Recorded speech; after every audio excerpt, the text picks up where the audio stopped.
হরে কৃষ্ণ। প্রিয় দর্শক, আমরা সাধারণত ভেবে থাকি যে আমরাই আমাদের কার্যকলাপের নিয়ামক এবং আমরাই আমাদের চলাফেরা কাজকর্মের সিদ্ধান্ত নিয়ে থাকি। কিন্তু পরমেশ্বর ভগবান শ্রীকৃষ্ণ ব্যাখ্যা করেন যে বিষয়টি আদৌ তা নয়। তিনি বলেন যে আমরা সম্পূর্ণভাবে তার অপরা প্রকৃতির দ্বারা নিয়ন্ত্রিত। আমরা প্রকৃতির খেলার পুতুল মাত্র। তারের দ্বারা যেমন উপর থেকে পুতুল নাচানো হয়, তেমনি প্রকৃতির ত্রিগুণ রূপ দড়ির দ্বারা আমরা নিয়ন্ত্রিত হই। আমাদের আচার আচরণ কাজকর্ম জড়গুণগুলির দ্বারা পরিচালিত হয়। সেজন্য বিভিন্ন মাত্রার বিভিন্ন গুণে আচ্ছাদিত থাকায় বিভিন্ন মানুষের সকল বদ্ধজীবের স্বভাব আচরণের ভিন্ন ভিন্ন বৈশিষ্ট্য প্রকাশ পায়। ভগবান শ্রীকৃষ্ণ ভাগবদ্গীতার 3 অধ্যায় 5 শ্লোকে বলেছেন, সকলেই অসহায়ভাবে মায়াজাত গুণসমূহের দ্বারা প্রভাবিত হয়ে কর্ম করতে বাধ্য হয়।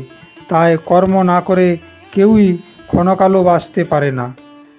এই পৃথিবীর মানুষের মধ্যে অথবা স্বর্গের দেবতাদের মধ্যে এমন কোনো জীব নেই যে প্রকৃতির গুণ থেকে মুক্ত। সত্যগুণে প্রভাবিত একজন ডাক্তার, বিজ্ঞানী বা সাহিত্যিক নিজেকে খুব জ্ঞানী বলে জানেন এবং তার সুন্দর ঘরে তার লাইব্রেরিতে জীবন অতিবাহিত করে তিনি জড়জাগতিকভাবে খুব সুখী মনে করেন। যদিও আপাত দৃষ্টিতে তার জীবন আনন্দময় মনে হয়, তার ধারণা সত্যি মনে হয়, কিন্তু বাস্তব চিত্রটি সম্পূর্ণ আলাদা। তিনি দেহাত্মবুদ্ধিতে আচ্ছন্ন, জড়জাগতিক ভ্রান্ত ধারণায় প্রভাবিত। নিজের নশ্বর অস্থায়ী দেহটিকে তিনি আমি মনে করেন, অথচ সেটি কিছু জড় উপাদানের সমন্বয়ে গঠিত জোড়া প্রকৃতির তৈরি একটি যন্ত্র মাত্র, যা অচিরেই বিনষ্ট হয়ে প্রকৃতির ভৌত উপাদানে মিশে যাবে। দেহাত্মবুদ্ধিতে আচ্ছন্ন থাকায় তিনি মোহগ্রস্ত, অজ্ঞানতায় আচ্ছন্ন। তিনি নিজেকে ভাবছেন তিনি হচ্ছেন একজন ডাক্তার, একজন বিজ্ঞানী বা একজন সাহিত্যিক, একজন মধ্যবয়স্ক, একজন স্বামী, একজন পিতা, একজন সুশিক্ষিত অথবা একজন ভদ্রলোক। তিনি এখনও এই উপলব্ধি লাভ করতে পারেননি যে বাস্তবে তার ক্ষণস্থায়ী দেহটিও নয়, মনও নন। তিনি শুদ্ধ চিন্ময় আত্মা, জীবাত্মা, ভগবান শ্রীকৃষ্ণের নিত্য দাস। যেহেতু তিনি নিজেকে তার দেহের সঙ্গে সম্পৃক্ত করে ফেলেন, এক অভিন্ন বলে ভাবেন, সেজন্য তিনি অবশ্যই ওই শরীরের নিয়ামক প্রকৃতির আইন বা নিয়মগুলির প্রভাবাধীন বদ্ধ। সেজন্য তিনি অবশ্যই জড় শরীরের সমস্যাগুলি, জন্ম, জরা, ব্যাধি দ্বারা পীড়িত হতে থাকেন। এগুলি থেকে তিনি অব্যাহতি পাবেন না। সত্যগুণে প্রভাবিত আবদ্ধ হলে যদি এই পরিণতি হয়, তাহলে যারা নিম্নতর গুণগুলির দ্বারা আবদ্ধ তাদের কথা আর বলার কি আছে।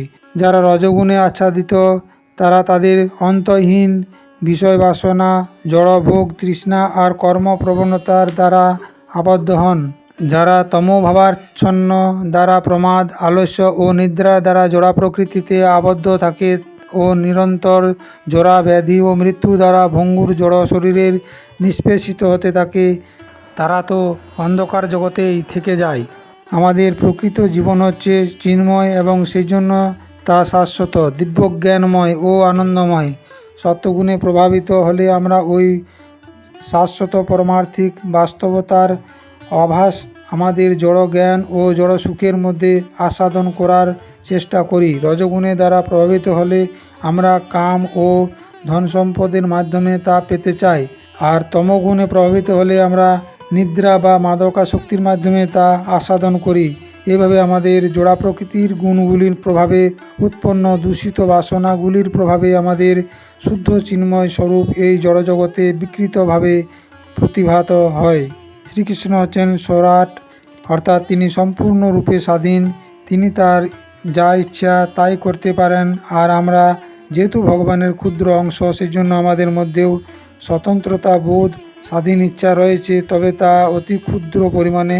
সেজন্য আমাদের বাসনা অনুসারে আমাদের দেহ সত্য, রজ ও তমগুণে অথবা এই সব গুণের মিশ্রণের প্রভাবে ক্রিয়া আচরণ করতে থাকে। কেননা এই বাসনাগুলি জড়, এই বাসনাগুলির উদ্ভব হয় দেহাত্মবুদ্ধি থেকে এবং সেই জন্য এগুলি জড়গুণের দ্বারা প্রভাবিত। আর যেভাবে আমরা এই বাসনাগুলি পূরণের চেষ্টা করি তাও জড়। প্রিয় দর্শক, আপনি যদি আমার চ্যানেলে নতুন হয়ে থাকেন তবে চ্যানেলটি সাবস্ক্রাইব করে সঙ্গে থাকুন এবং লাইক, কমেন্ট ও শেয়ার করতে ভুলবেন না। ধন্যবাদ।